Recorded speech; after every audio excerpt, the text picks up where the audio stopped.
So hi everyone, welcome to the last session of the day, session 4. Session 4 is our lightning round on emerging research and tools. So this is one of the most dynamic parts of the forum, which is really exciting. It's a fast-paced showcase of new research, models, and tools that are pushing Canada's energy modeling ecosystem forward.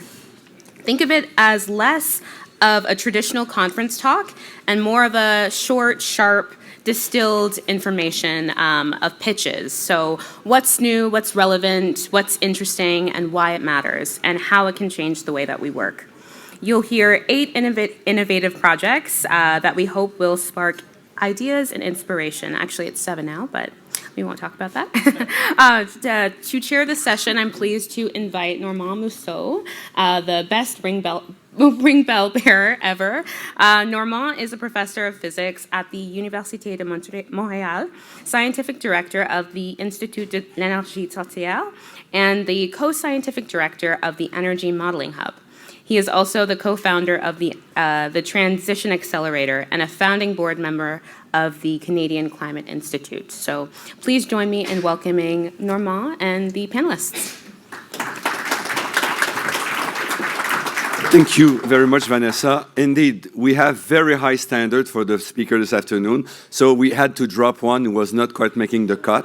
So I tell you, this is really exciting. So we'll start with Devon Azenado, who is Project Director and Research Group Manager of the Open Insight Project. He'll be talking about strengthening Canada's modeling infrastructure, updates on the M3 and Open Insight. Devon.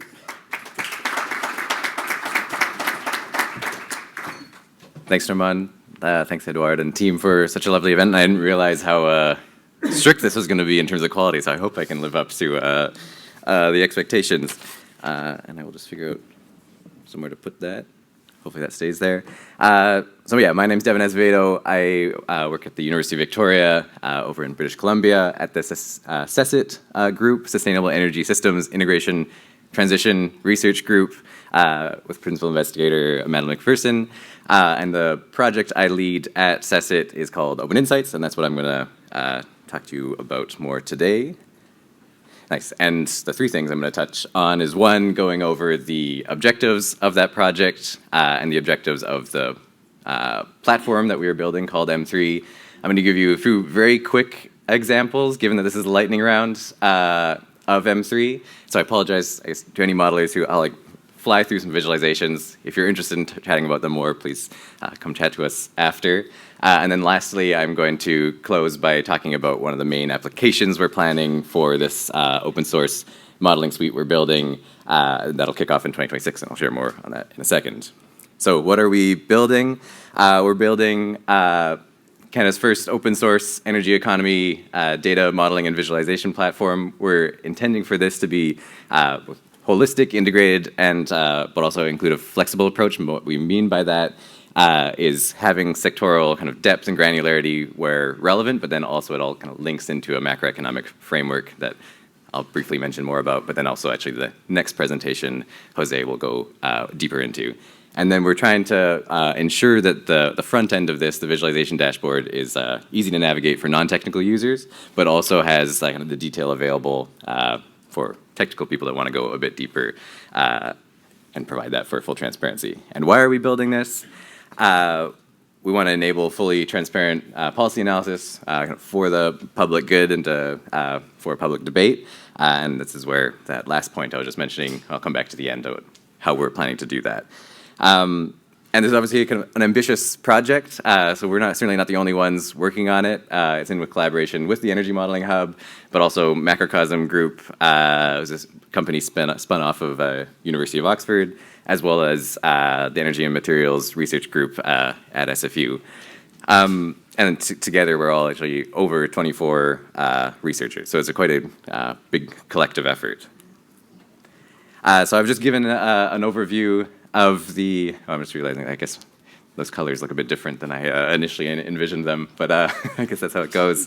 I've just given an overview of the kind of high-level abstract vision of what we're trying to build, but then now in the next 6 minutes or 5 minutes, I'm going to just walk you through some of the components of this this platform we're building to try and give you a kind of more concrete flavor about what we're trying to achieve.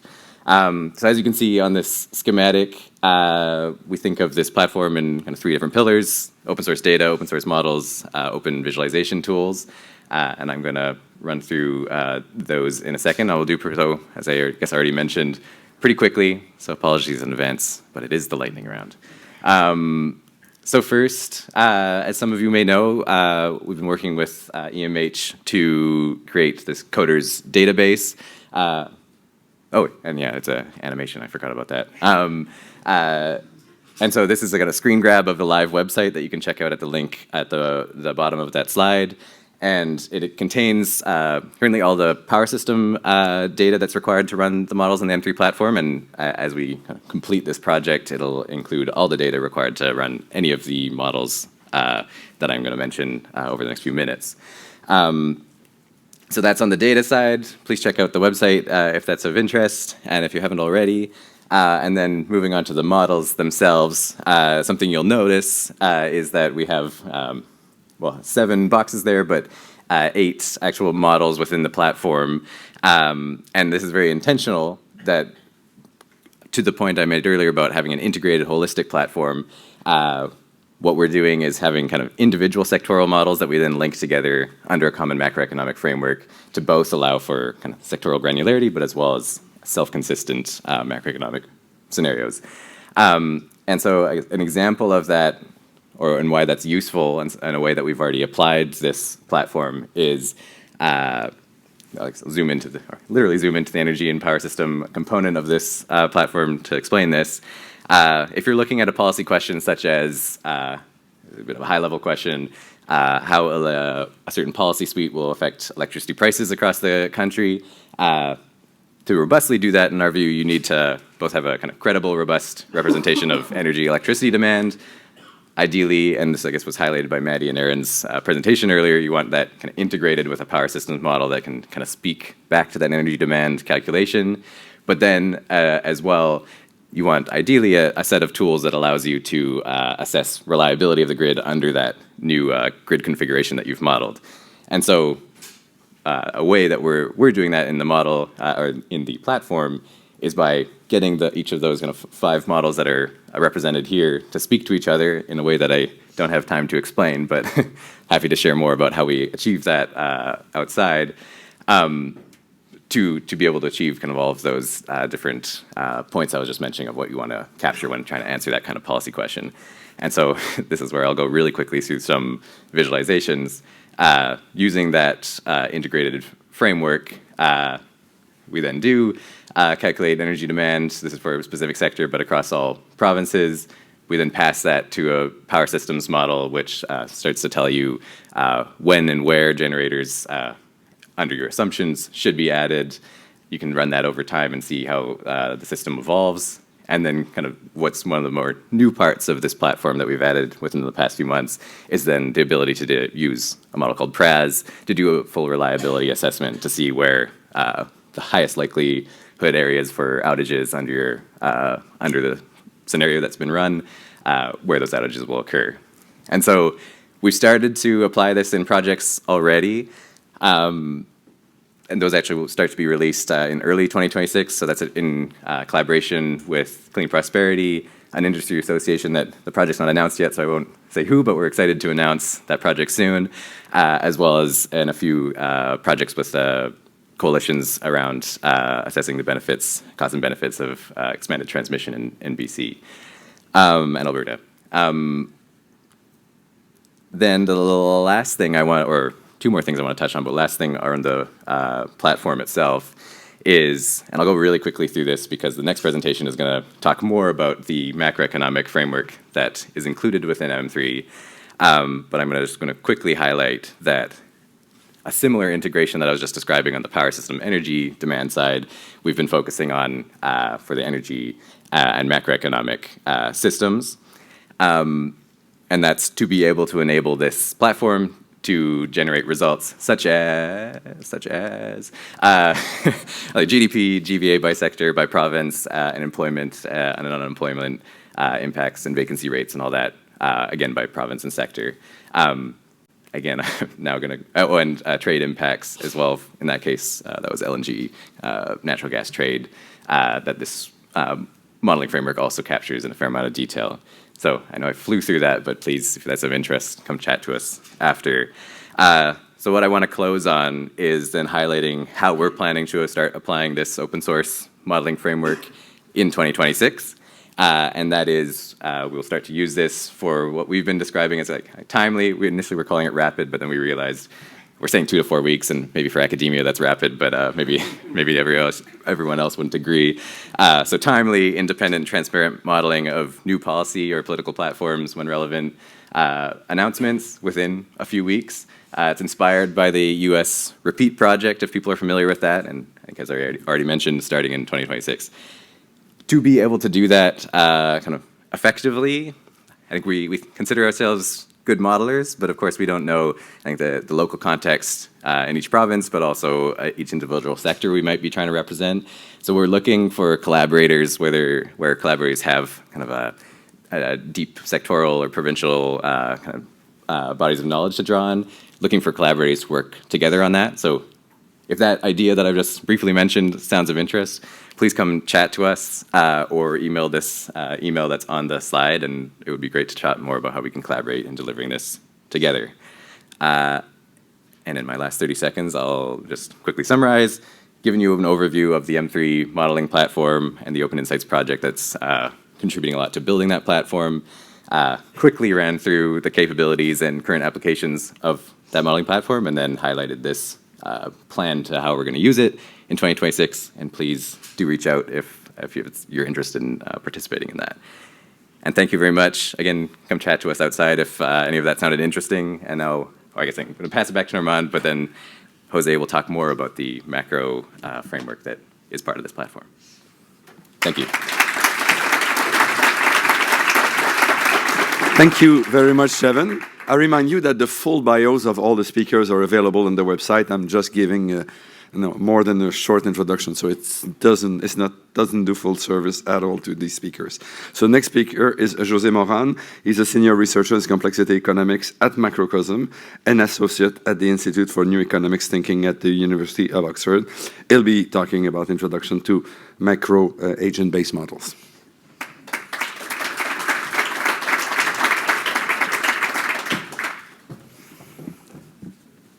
Well, thanks. So coming on stage after Devin is both hard and easy. Hard because I can't really compete with the slides he made, I have to say.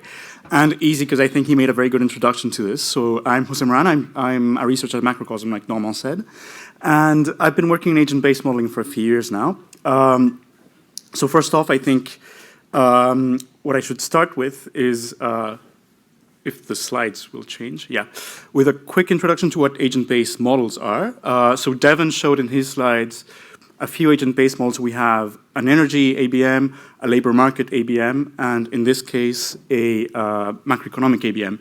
So all of those are agent-based models. I will focus in this presentation on a macroeconomic agent-based model, but just to give you an idea, all three of them work with the same principle, which is that you're trying to build a computer simulation of something, for example, of a labor market, of energy markets, and you're simulating the behavior of agents and trying to do that as realistically as possible. So this means that you're building things from the bottom up. So for example, you're going to simulate energy markets you're going to have power plants, you're going to have energy companies that own power plants that will bid in energy markets, that will invest in different sources of energy.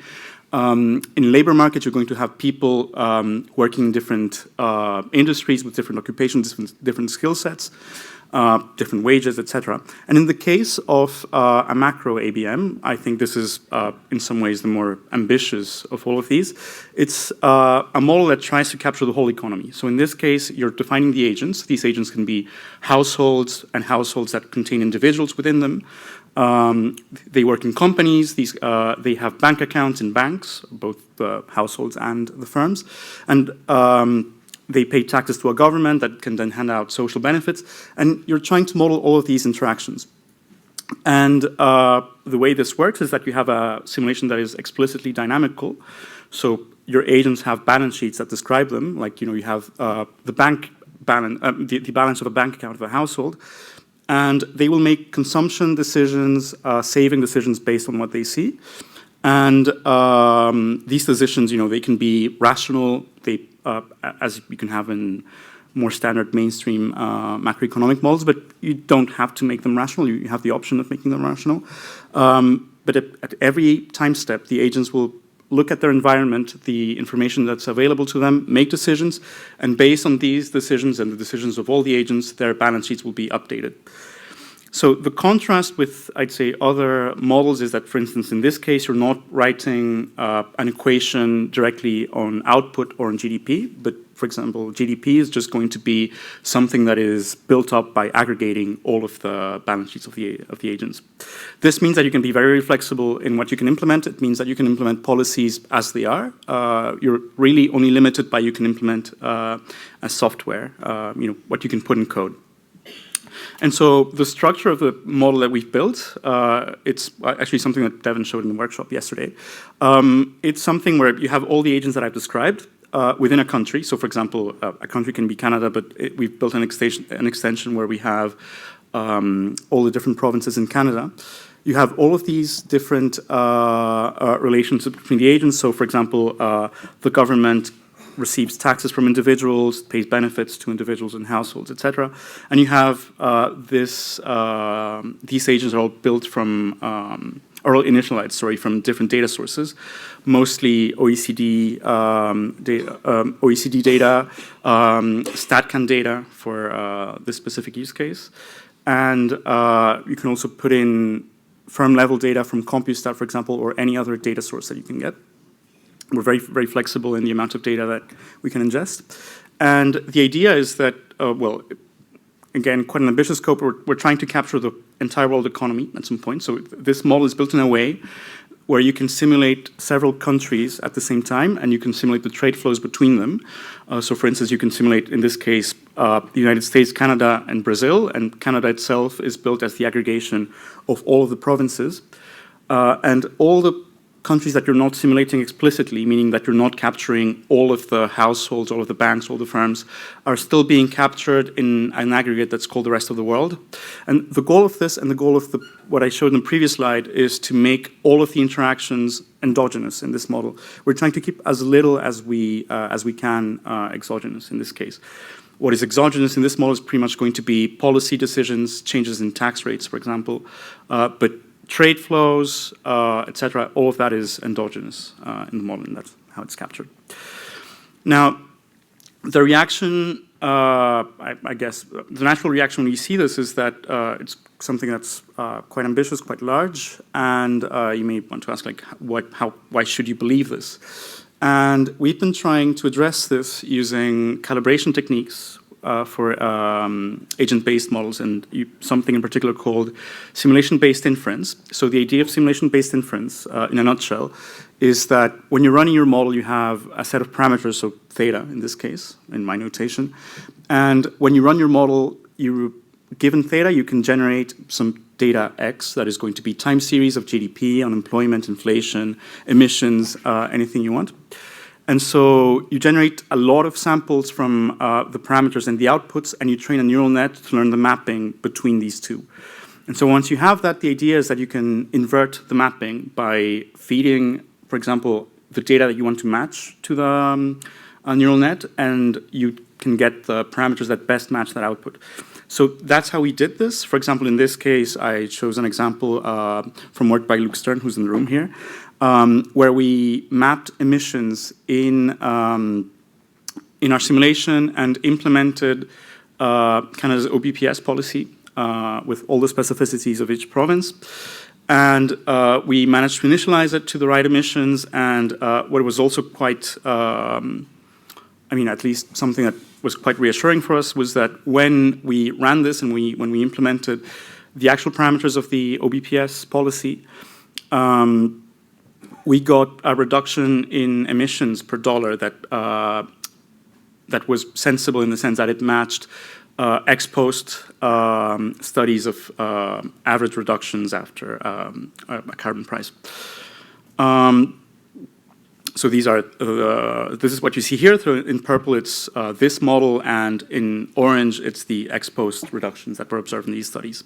So what is next from this? I think this is a model that has, well, it's still in many ways work in progress. But I think it has a lot of advantages. I think you can be very flexible in the hypotheses you make. You can, for example, consider policies that are, I think, much more different than what you can consider with standard, I'd say, CG or DSG type models or integrated assessment models. You can be very realistic in the way you implement these policies. You can model the response of investment, job creation, et cetera, to, for example, a climate or energy policy. Because you're modeling the households individually, you can also ask what the impact of a policy is on a specific type of household, say, for example, single-parent households with a certain income. And you can also study the different effects of federal policy on, for example, BC versus Ontario, and get a different answer with this. And after this, so the model will hopefully fairly soon be open sourced. I really hope it's something that will happen within the next few days. And that will be developed still with the collaboration of the people at University of Victoria and the Open Insights project, but also with a collaboration with, between the University of Oxford and a few central banks, so the Bank of England, Bank of Italy, and the Bank of Poland. And hopefully, because the Bank of Canada has also been interested in, and has also developed actually their own macroeconomic agent-based model called Canvas, hopefully you'll also be able to collaborate with them. And with that, I'd like to thank you for your attention.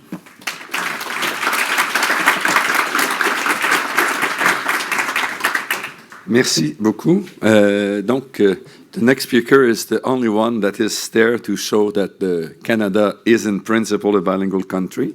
Donc, Michel est professeur à HEC Montréal et a un doctorat en recherche opérationnelle de l'Université McGill, une maîtrise en mathématiques de l'Université de Waterloo. Et il va nous présenter, et j'ai pas trouvé la version en français. Donc, on the value of safe power in net zero North America. Je pensais que je l'avais, désolé. Donc, Michel.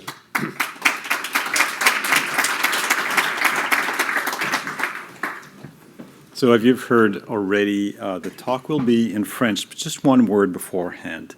I don't believe that giving a talk in French is a political statement. If you disagree with me, please come and talk to me. Let's have a chat. This is 2025. More than ever, we need to be able to chat with each other, especially when we disagree. Sur ce, je vous présente aujourd'hui les résultats d'un article qui avait comme première, vous remarquerez que je parle très lentement. We're trying an AI tool to translate you.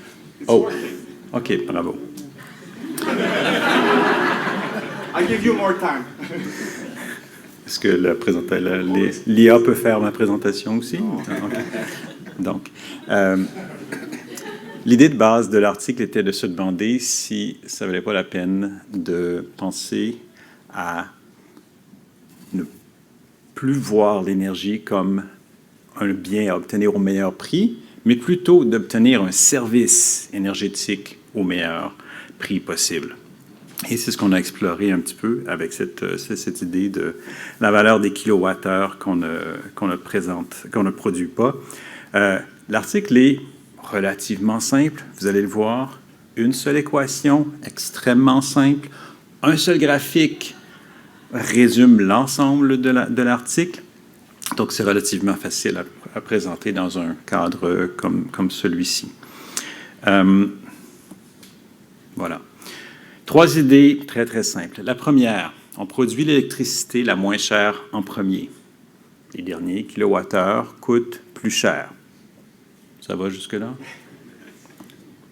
L'efficacité énergétique permet d'éliminer les derniers kilowattheures.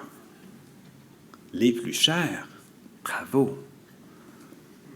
La transition énergétique augmente aussi la demande. Et le coût marginal. Donc, ça, d'où est-ce que ça vient? Ben, il faut éliminer les énergies fossiles. Par conséquent, on a besoin de plus d'énergie, dans ce cas-ci électrique. Et l'énergie électrique ne peut pas être produite avec des énergies fossiles, bien sûr. tout ça fait augmenter la demande et le coût marginal. Donc, c'est ce qu'on s'est dit, on va commencer par essayer de trouver le coût marginal de production, duquel on va retirer le coût de l'efficacité. Ça, c'est l'équation qui s'en vient. Je n'ai même pas utilisé de notation mathématique. Le coût marginal de production moins le coût de l'efficacité va valoir ce qu'on appelle la valeur de l'efficacité. Et c'était le but de l'article que d'établir la valeur de l'efficacité. Donc, pour ce qui est du premier terme, le coût marginal de production, est-ce qu'on peut simplement prendre un coût marginal de production comme on peut facilement en trouver sur les marchés en ce moment? Non. On veut un coût qui tienne compte de la transition énergétique, donc de l'augmentation de la demande et aussi de la décarbonation. Donc, ces deux choses-là vont faire qu'on veut un coût marginal futur qui tienne compte de la transition, parce que la transition se produit rapidement, mais quand même sur quelques années. Donc, le coût marginal immédiat n'est pas la bonne chose. Et donc, on a utilisé notre modèle d'expansion de capacité pour trouver une expansion optimale. Quelques données, parce que là, c'est là où le plus gros du travail se fait, évidemment. Vous ne le voyez pas, je l'ai caché. Il y a des tonnes d'équations qui sont derrière ça, je les ai cachées.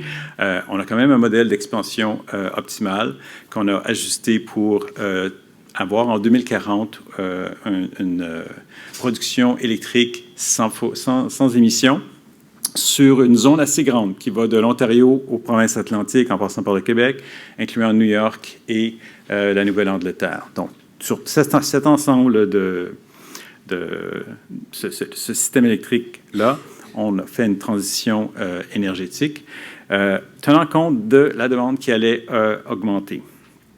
Et les résultats, oui, avant de pousser un petit peu plus loin, donc au point de vue régional, au point de vue géographique, la résolution est faible, on a seulement 5 nœuds. Ça va revenir dans quelques instants. Au point de vue temporel, on a une beaucoup meilleure résolution avec toutes les heures de l'année, les 8760 heures d'une année. Le modèle est déterministe, je dois le souligner dans ce cas-ci. Qu'est-ce qu'on obtient? Bon, je vous avais dit un graphique, c'est que celui-ci va être bonifié légèrement. Ça, ce sont les coûts des derniers 100 TWh. Le coût marginal qu'on choisit est un coût sur un bloc de 100 TWh. Ce que vous avez en abscisse, donc sur l'axe des X, c'est la demande en TWh pour le système. Le système est dans les environs de 650 TWh annuellement. Donc, on part d'un système qui n'a pratiquement pas d'augmentation de demande. On va jusqu'à 200%. Oups! Bon, OK. Vous ne voyez pas l'axe des X. Bon, ce qu'il y a en axe des X, c'est la demande.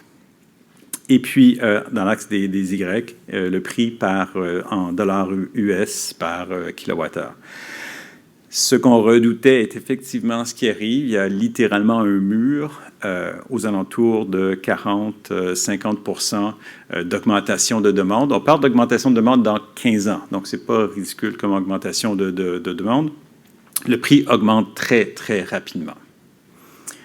Si j'ai le temps, je reviendrai brièvement à voir pourquoi ceci arrive. Mais évidemment, c'est qu'il y a un plafonnement de ce que les technologies les moins chères, les meilleurs sites sont utilisés, etc.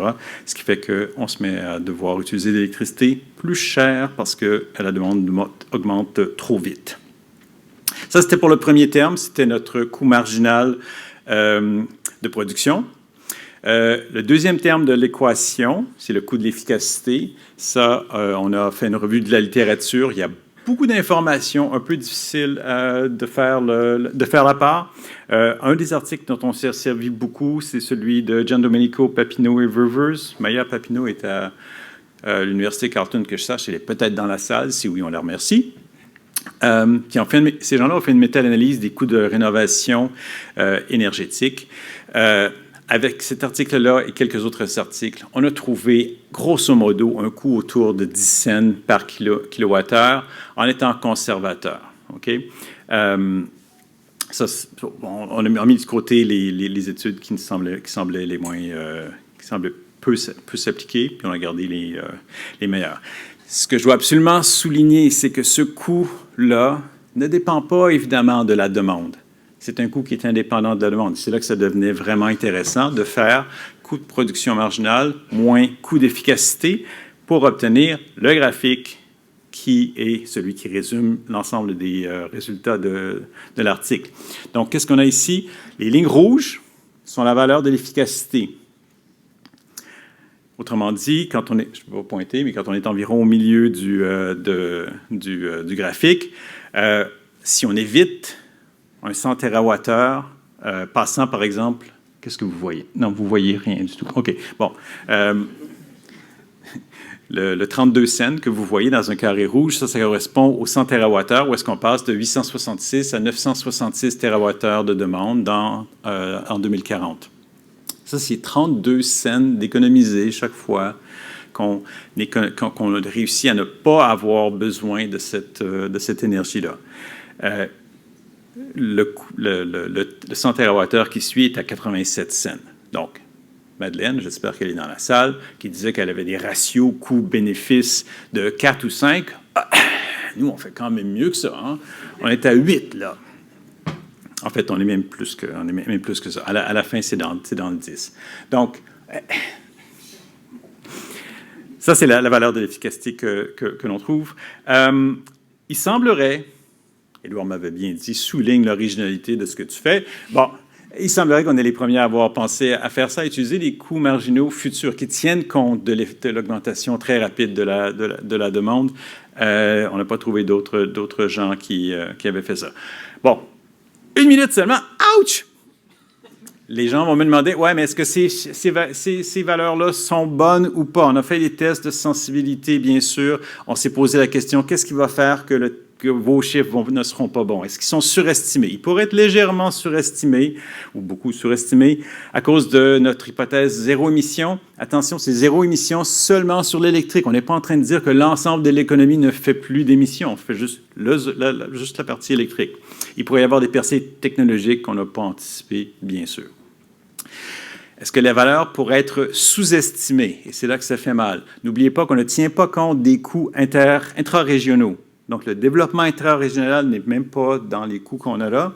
Et surtout, on a fait une hypothèse de coopération parfaite entre les 5 régions. Bon, moi, j'avais appelé ça héroïque au début. Ma conjointe a dit audacieuse. Je pense que farfelu ou ridicule est peut-être la meilleure des descriptions pour cette hypothèse-là, qui n'infirme pas nos résultats. Au contraire, s'il n'y a pas de coopération, s'il y a une mauvaise coopération, le prix de production marginal sera encore plus élevé.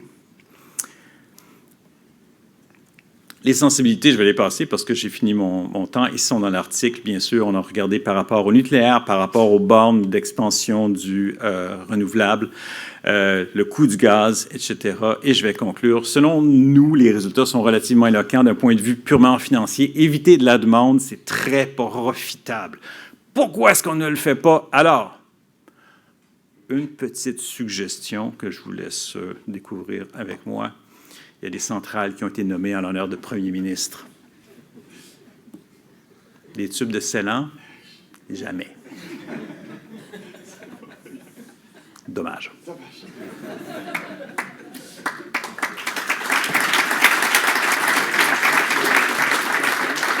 Sur ça, je laisse ça du côté gauche, le vrai article en anglais, du côté droit, une version plus digeste pour votre grand-papa, votre beau-frère, etc. Merci beaucoup, Michel. The next speaker will be Levi Mitchell, who is a junior economist at Environment and Climate Change Canada. Levi has served as a GIS consultant with the UN Sustainable Development Solution Network. I'll be talking about from imagery to insight on LULCF.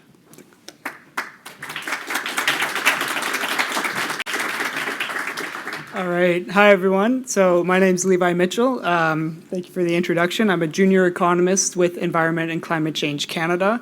And as well, I'm a graduate student at the University of Ottawa. Today, I'll be discussing from imagery to insight, which is integrating Earth observations and AI recognition for land use change, and forestry greenhouse gas projections. All right, to begin, Land use and land use change forestry is also known as LULUCF. Its categories include cropland, forest land, grasslands, wetlands, settlements, other lands, and harvested wood products. It's accounted through net greenhouse gas fluxes, which is the sequestration and the emission sourcing between atmosphere and managed lands. And it's calculated as the sum of non-carbon dioxide emissions, and their removals from those lands. Within our projections at ECCC, the LULUCF component includes forest land remaining forest land and the harvested wood products, deforestation, and changes in soil carbon sequestration by cropland. However, while these make up the largest sources and sinks for emissions in the LULUCF sector, the remaining unprojected categories represent important gaps, and these include non-forest conversions, remaining grasslands, and peat extraction. So today I'm discussing some early ongoing research using remote sensing, AI, and economic data for these projections. Some of the driving questions are: what are the economic drivers influencing land use conversions in Canada, and how can these be best observed and then projected? The objective is to correlate economic drivers and the observed land use changes, and this is to inform land use and rates of land use change in order to estimate net greenhouse gas fluxes. As well as to improve and develop new baseline projections for land conversions with current data and knowledge limitations, as described in the last slide. Two important definitions to consider is the activity driver, which is the observed land use activity or conversion, and we can get this from satellite imagery or Earth observations. And another one is the economic driver, which is the underlying economic variable stimulating these land use conversions. So this could be agriculture prices or population growth, and it's from economic data. The challenge with using GIS tools for these projections has been that existing data sets lack temporal and spatial coverage. So you can either get all of Canada every 5 year on a 5-year increment, or you can get portions of Canada every year annually at a high resolution. However, many managed lands are without data coverage right now, which is best addressed by using remote sensing imagery. So for this project, we're using the Landsat series, which is with the NASA fleet. And as well, the imagery is in composite images from May till October, so that none of the pixels are snow-covered fields. And as well, we're removing cloud pixels from the imagery. Each pixel is a 30-meter reflectance of the Earth's surface, known as a spectral reflectance value, and it's 30 meters, meaning it's about the size of an infield of a baseball diamond, and that's what each pixel represents. Pixel values are then, and their patterns are then attributed to a land cover class. The difficulty is that we need to aggregate from reconciliation units, which are a intersection of political boundaries of provinces and ecological zones, and that way we can still aggregate to provincial values, and as well to cover all of managed lands across Canada, which is a lot of data. So we are implementing AI image recognition on the satellite imagery with training data sets. And that's the key innovation with this project, is using it for measurements of land use change in hectares. And as well, it's expanding on some of the frontiers of remote sensing applications, including Global Forest Watch drivers of land use change, which focus specifically on forests. We want to look at more other lands than just forest loss, as well as the Eurosat image collection data set, which uses AI and object detection to recognize what the satellite image has within it, but we want to also measure it. As well, this is integrating Earth observations as an input for greenhouse gas projections, and it's bridging applied sciences and economic modeling. The model we've selected is the ResNet 50, and the process is called semantic segmentation. So this is sort of best described as broad classifications of cropland, forest land, but not each instance they occur, such as recognizing each individual field. It's sorting them into their group and measuring them. The image is downsampled with the model, which looks at smaller samples across the image that's passed through, and then recognizes the pixel values and the relationship in the shapes. as it's sampling through the smaller portions of the image, it uses skip connections to pass the knowledge down the LLM's path. And at the end, the network produces output pixels that align with the input image. And it's best described by this sort of illustration using a dog and a cat on a couch. At the end, it's not each group is segmented into dog, cat, couch, as you can see from the input image to the output. We'd be doing the same thing, but you could picture forest, cropland, urban area. Our current workflow includes starts with the raw satellite imagery. So for example, from 2017, we would take the satellite imagery and then a training data set of an existing Earth observations data sets such as the Agriculture Inventory or Land Cover Canada. And for the same georeference area, we would be training the model to recognize the pixels in the training data set with the raw spectral reflectance values in the satellite imagery. After enough training and scaling up that we start to feel confident in the model, we'll be adding more satellite imagery for more years of areas outside of the training data sets for it to segment and classify for the output of the land cover classification into the classifications for the LULUCF sector. And then we'd be repeating this for historic years for our study time period. The remaining challenges include scaling across Canada. Storing and looping through this much imagery is a very large data demand, especially for the second largest country on Earth. And as well, each observation needs to be tiled into smaller samples so that they can pass through the model. You cannot just put a whole reconciliation unit. We need to subdivide and tile them for the georeference images. Afterwards, there's a period of verifying the accuracy of the land classifications across other data sets. And as well, then we'll need to be doing an analysis for the activity drivers and what's causing the observed changes. And these will be separate, as what's driving cropland expansion is definitely going to be different than what is expanding settlements. And lastly, a challenge with aligning available economic data to the satellite imagery, and that's why we want to be aggregating to at least the provincial value for the rates of change.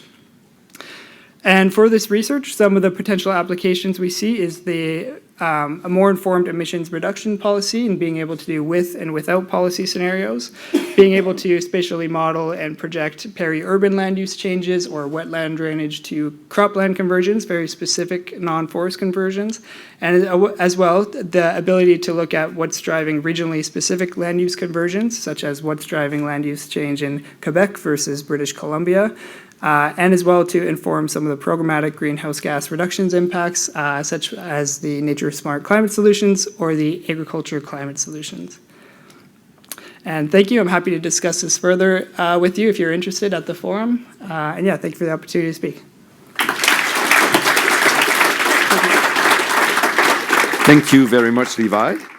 We continue with Bo Sun, who is an assistant professor at the School of Electrical Engineering and Computer Science at the University of Ottawa, the one on that side, I believe. Robust online optimization for energy system will be his presentation.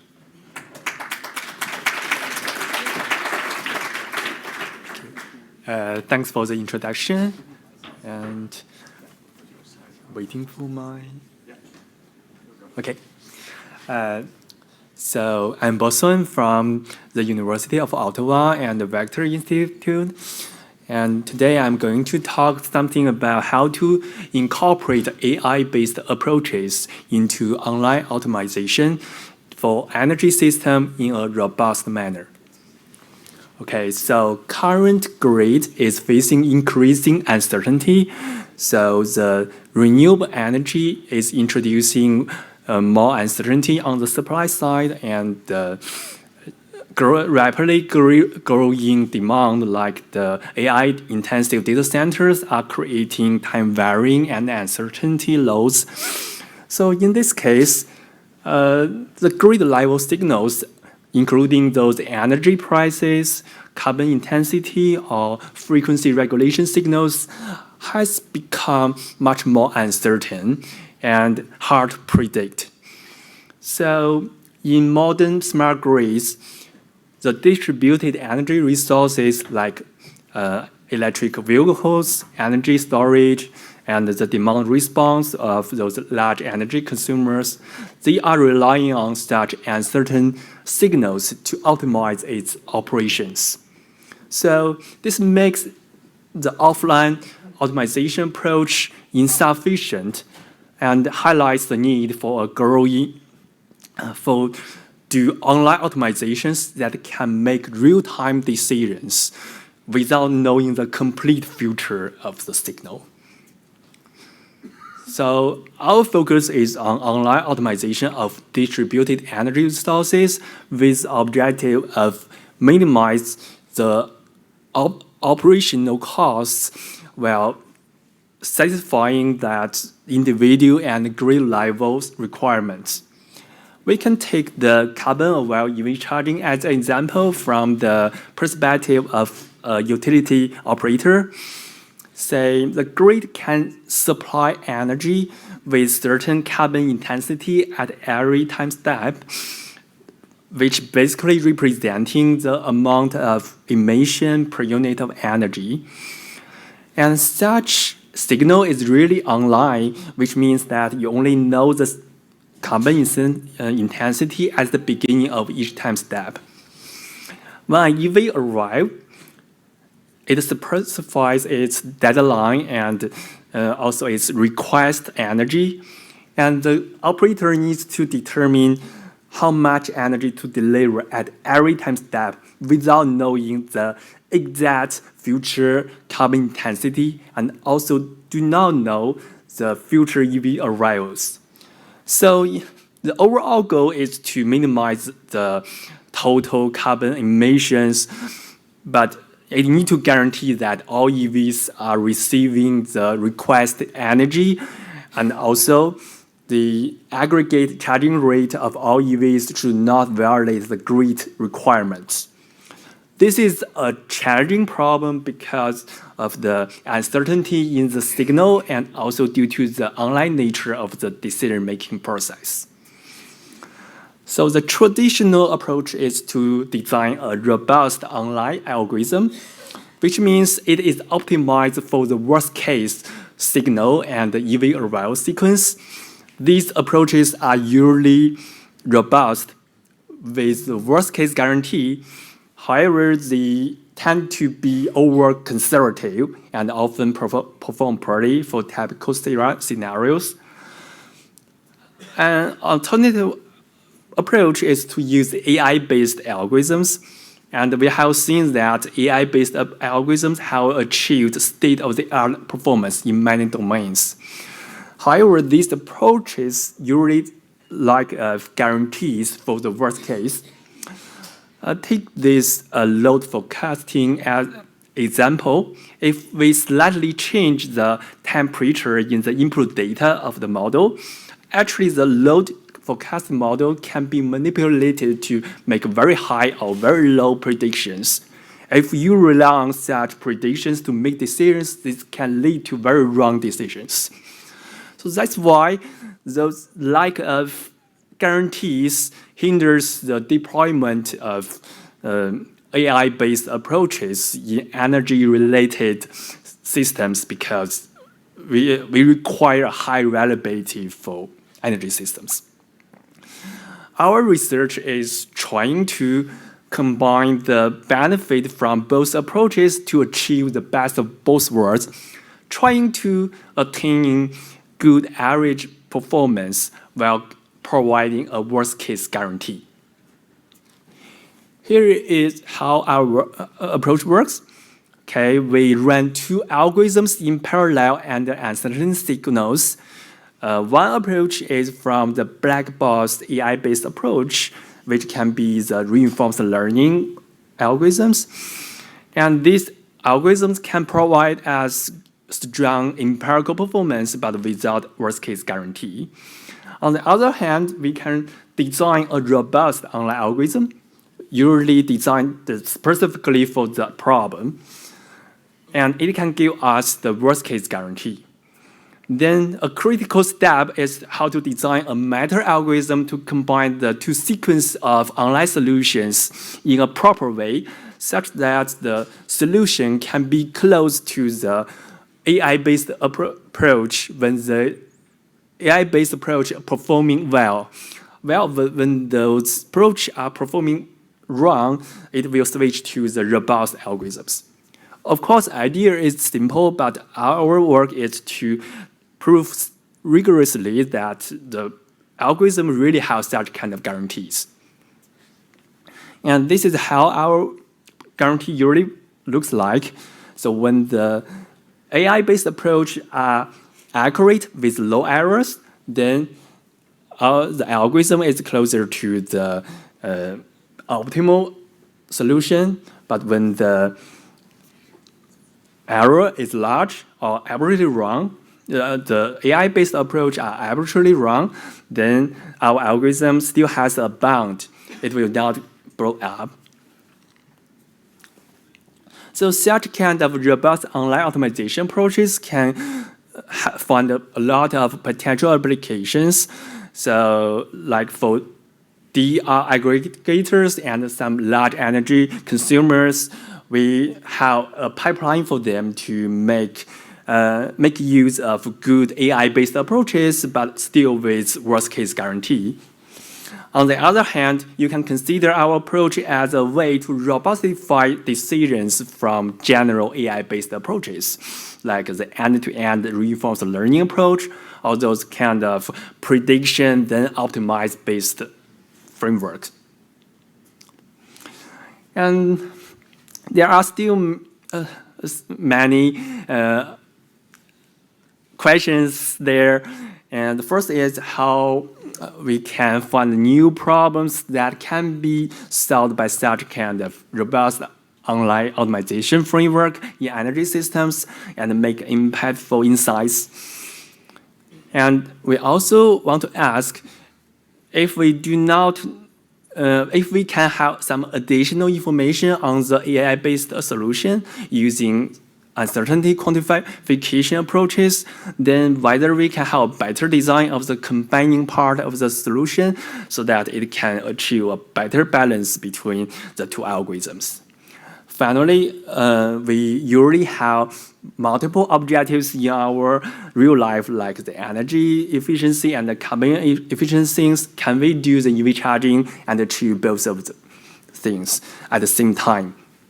So addressing all these questions will give us a better toolbox to address the energy modeling and optimization problems in real life. Yes. Thank you very much, Bo. And the next speaker will be Mehrdad Pirnia, who is a faculty member at the University of Waterloo, where he teaches and mentors undergraduate and graduate students. He'll be talking about AI for data center load management.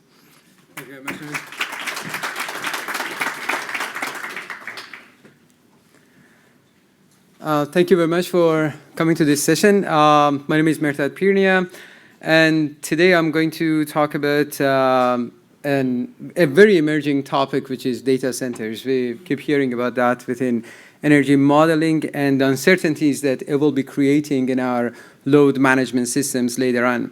So we are coming up with some solutions here, and I'm going to present the solutions and the ideas we have at this point to treat the data centers as flexible loads.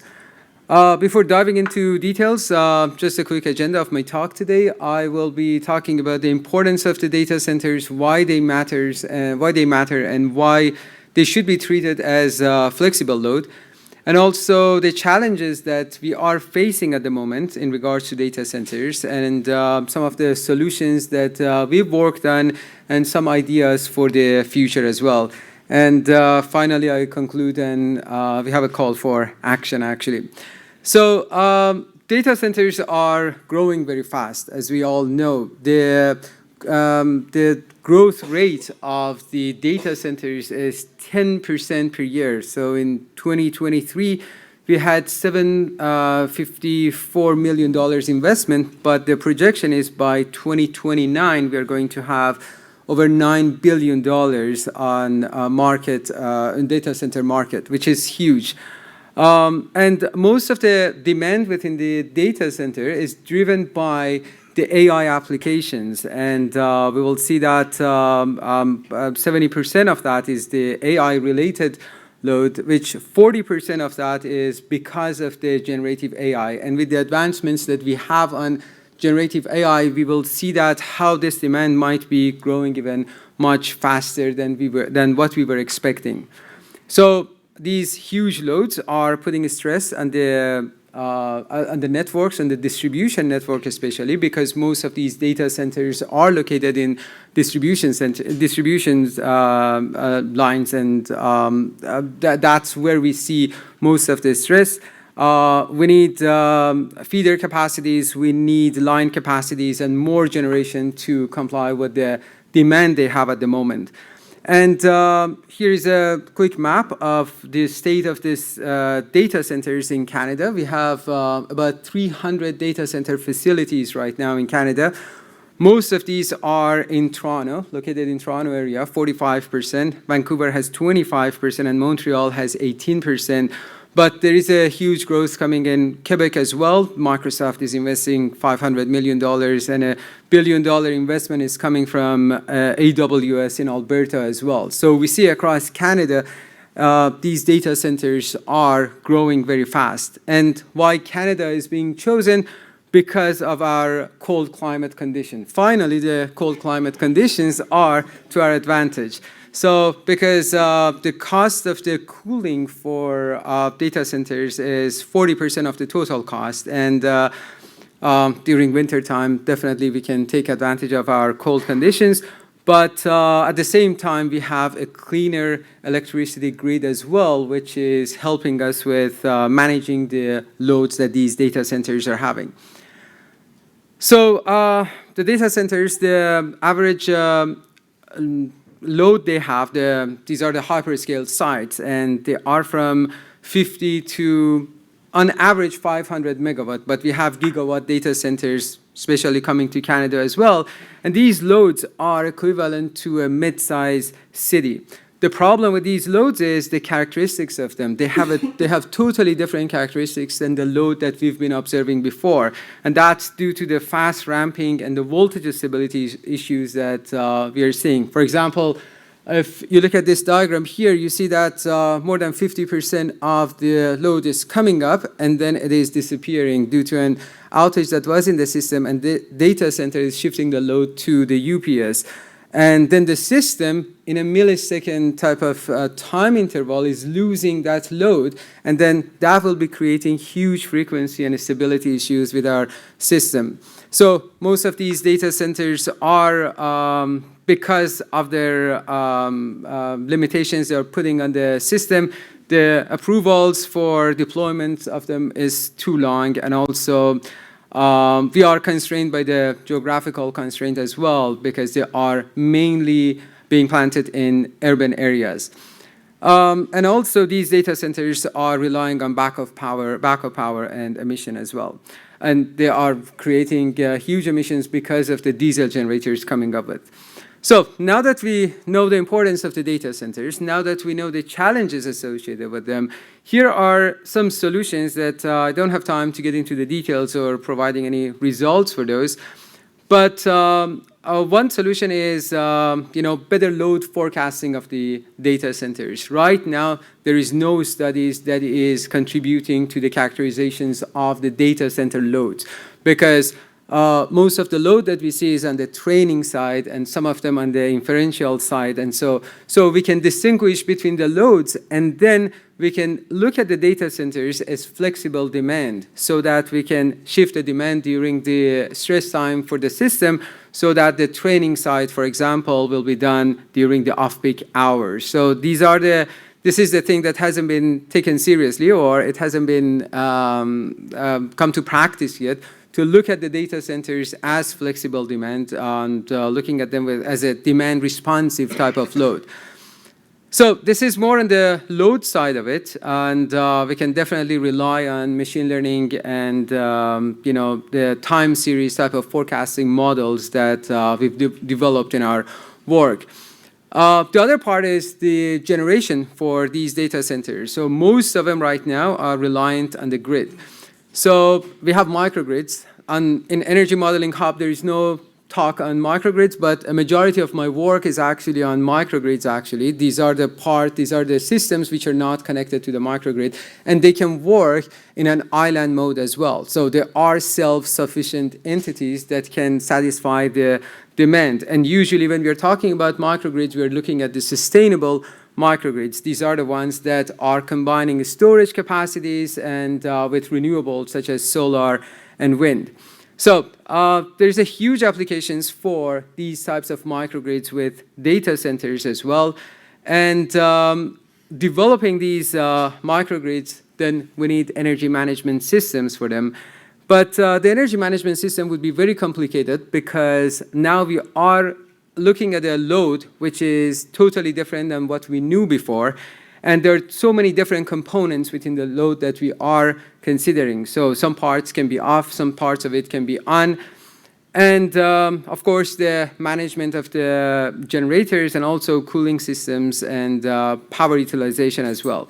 So usually optimization models are not going to work out very well because of the execution time that they need. So we are usually relying on reinforcement learning-based models, which are pretty much appreciated in the space of the microgrids, and we've come with results that are very close to the optimization models, and they can give us results in milliseconds, which is very much close to what we need within the data center load management.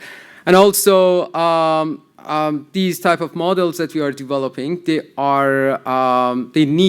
require to talk to the market regulators, and they need to for providing flexibility and the price responsiveness.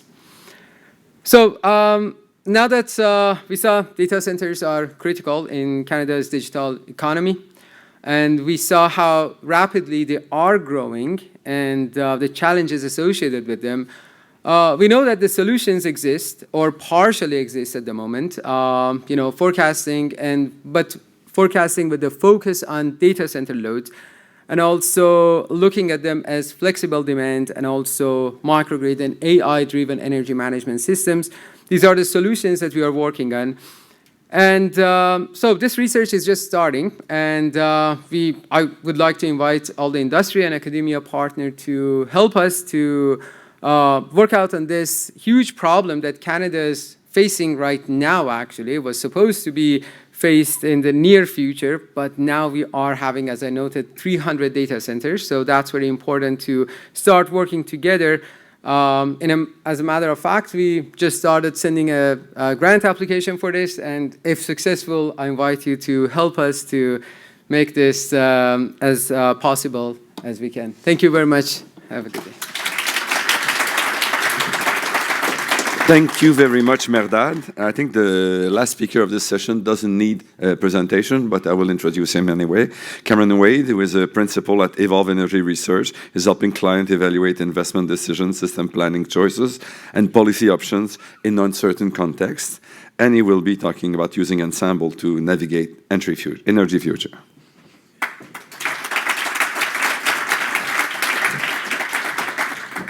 Thank you, Norma.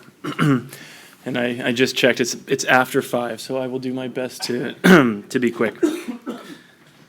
Okay, so a quick plug for Evolve. They're not super active in the Canadian space, so just to quickly familiarize yourselves. We're an energy consulting firm based in California, really focusing on long-term planning and under deeply decarbonized scenarios. We've developed a number of toolkits, including Energy Pathways, Rio, and Emporium, mostly energy system and power sector models. And we advise a range of clients, utilities, RTOs, asset owners, NGOs, state governments, things like this, mostly around decarbonization scenarios.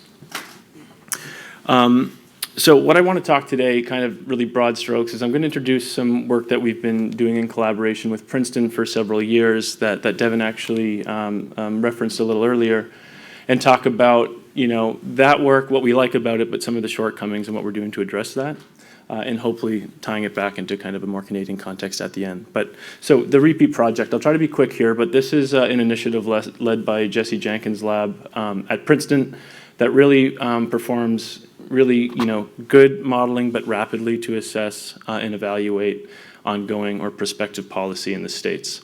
We think it's been very successful, and Evolved has been really proud to be the modeling partner behind all the macro energy system modeling in there. Now, we'll talk about some of the analysis briefly, but I think, there's no surprises here. The most recent round of analysis here focused on modeling the impacts of the One Big Beautiful Bill Act. OBA. I was like, how do you do the acronym? And my nephew said, OBA.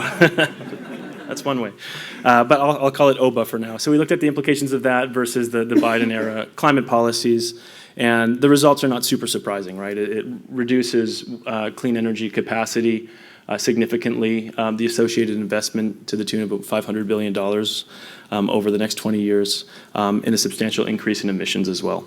And although we have strong confidence in, let's call it, the directionality of these results, there ought to be some nuance in their interpretation. And that kind of brings us to, let's call it, limitations of traditional optimization approaches. So optimization-based approaches like the modeling work we do for repeat, more often than not, search for a singular least cost solution, given a fixed set of constraints. And in policy analysis, this yields one possible future under very specific scenarios, which can overstate confidence in key assumptions and the information available to decision makers. When in reality, outcomes are refracted through markets and institutions, which kind of imperfectly represent the optimal solution using kind of imperfect information and imperfect incentives. And this is particularly true in Canada, right, where a lot of the regional or national level modeling is abstracting away the federated decision making process. So we've decided to kind of introduce a new model into our modeling suite called Ensemble, and that's what I'll try to talk through today fairly briefly. And this is the overall process here. So it begins by solving your kind of standard optimization problem, what we just saw for the repeat project. And that gives you an initial base case, or your least cost solution. Now, you could do that for several scenarios, right? But let's just assume there's one scenario. The second step is you take that least cost solution and you turn that from the objective function into a budget constraint. Okay, so now you're saying in subsequent scenarios that we're going to run, the solutions can only be 1% or 2%, worse than the least cost. And then you introduce new objective function or new search directions, you can think about it that way, which usually weights different parameters around, industrial decarb or generation choices and so on. Then you do that a bunch of times. Each iteration, you create a new near optimal pathway or solution, and you can iterate that hundreds or thousands of times to get a big ensemble or portfolio of near cost optimal solutions.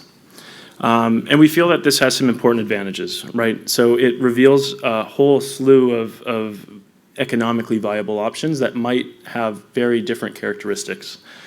And this can reduce decision risk. And so instead of relying on a singular least cost solution, that might actually be quite fragile.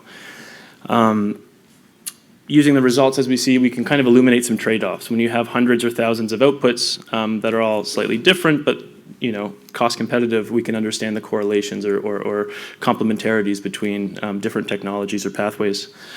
And one thing that, I think a lot of folks of this method advocate for is that it tends to build confidence when you can, come with a number or portfolio of plausible pathways as opposed to espousing kind of this is the best least cost option.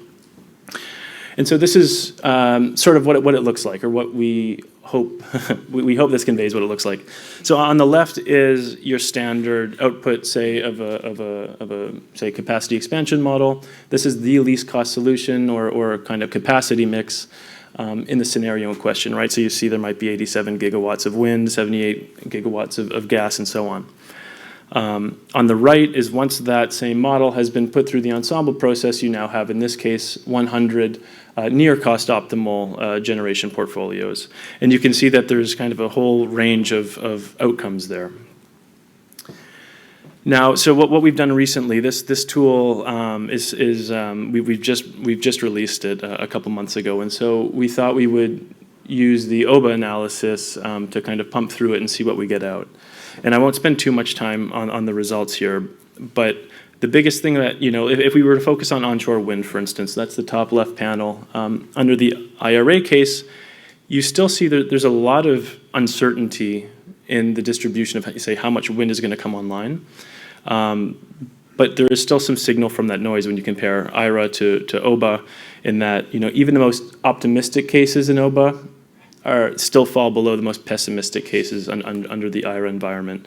And so instead of having a single snapshot scenario, we're now able to compare distributions of let's call them equally likely scenarios, right? Similarly, we can do this for emissions. The story is the same here, right? It's the most optimistic cases for OBA tend to be worse than the median case for IRA. And so what does this enable? We're pretty excited about where we can take this this tool. The first thing we can look at are technology trade-offs or technology complementarities. So given your 100 or 1,000 or whatever it is, ensemble scenarios, is you can compute, say, correlation matrices between all of these different variables that you might care about, and you can then say, well, when you tend to add 1 gigawatt of nuclear, that tends to subtract so many gigawatts of solar and add so many gigawatts of industrial decarb or whatever that might be. Second, we can extract from all of those results, say, resource minimums. You can say, okay, well, in 95% of scenarios, there's at least this many gigawatts of a certain resource, and that can help build confidence in investment pathways. Risk assessments, right? We can, broad envelopes of energy futures offer a better assessment of supply chain and other potential vulnerabilities. And policy ambition benchmarking is another fun one, right? We can use percentile outcomes to analyze policy ambition as well. And then one other one we're kind of excited about right now is we have a number of other tools that we can say flow all of the ensemble scenarios through. And so we do a lot of work with kind of geospatial downscaling. So given a particular scenario, what does that actually look like on the ground? So on the left, you see some work we've recently done looking at environmental impacts of expanded transmission lines in the US Northwest. And on the right is some siting of utility scale solar projects in New York. But what you can imagine we can do is that, okay, now given 100 or however many scenarios, for each of those, you can start to look at different types of post-processing, whether it's geospatial downscaling or labor impacts or other things, where you can start to kind of impose some of these non-financial cost metrics onto the outcomes, because those are notoriously hard to put, in the inputs of these models, but now we can kind of use those to filter some of the outputs or bring to communities or governments to understand what are these more subjective trade-offs and how do we weigh that against a given cost premium? So I am 20 seconds over, so maybe I will just skip this. But we think essentially, in short, that there's really a lot of relevance to Canada as we start to build out the transmission network, add generation storage or sources, and try to understand some of the trade-offs or what's possible out there, as opposed to saying marrying ourselves early to a particular pathway. So thank you very much. Thank you very much for the 7 speakers. You saw that they were really top-notch. Thank you for staying awake, and I will let Edouard conclude. Amazing. Let's give them a big round of applause.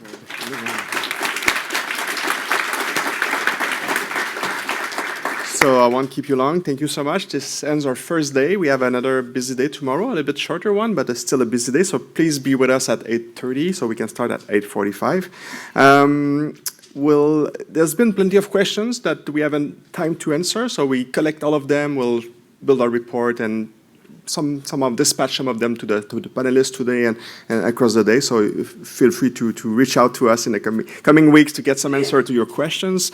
And before we left, I also want to acknowledge something we don't always say loud, right? So none of us spend 2-3 days here without the people in our lives who make this possible. So I want to acknowledge our friends, families that are maybe taking care of kids and close friends at home while we're doing this very exciting, nerdy stuff on energy modeling. So they also are worthy of a round of applause, I think, right?